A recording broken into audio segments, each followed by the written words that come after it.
लोकसभा चुनाव 2024 में इस बात की चर्चा बहुत ज्यादा है कि इंडिया अलायंस मायावती को कैसे अपने साथ जोड़ेगा, कैसे बसपा का साथ लेगा। इस बीच बसपा के ही एक सांसद ने यह दावा किया कि अगर मायावती को लेकर इंडिया अलायंस ये ऐलान करता है तो वह जरूर जुड़ती नजर आएंगी।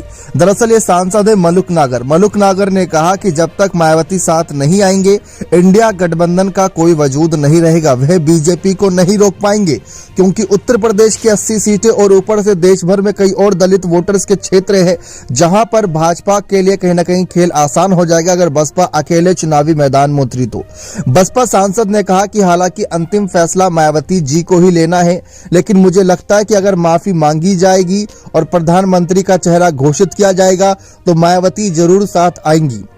गौर करिए, सांसद ने कहा कि अगर इंडिया दल जिन्होंने उनके खिलाफ भली बुरी बातें कही थी या बुरी बुरी ही बातें कही थी, अगर वह माफी मांगते हैं और उनको प्रधानमंत्री चेहरा घोषित करते हैं तो मायावती जरूर साथ आएंगी, क्योंकि मायावती को बीजेपी का एजेंट बताया गया, मायावती की बसपा को बीजेपी के बी पार्टी बताया गया था। मलुक नागर ने साथ ही साथ राम मंदिर पर कहा कि राम मंदिर पर जितनी भी राजनीति होगी उसका फायदा बीजेपी को ही मिलेगा।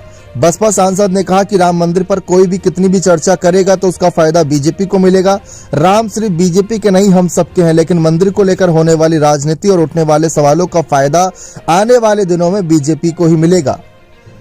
मायावती के इंडिया अलायंस में जाने को लेकर कयासों और अटकलों का दौर जारी है। एक और जहां कांग्रेस चाहती है यूपी में बसपा कांग्रेस के साथ आए, तो वहीं समाजवादी पार्टी और रालोद की राय इससे अलग है। सपा नेता शिवपाल सिंह यादव कई मौके पर कह चुके हैं कि बसपा अगर बीजेपी से अलग होकर आती है तो अलायंस में उसके स्वागत पर विचार किया जा सकता है।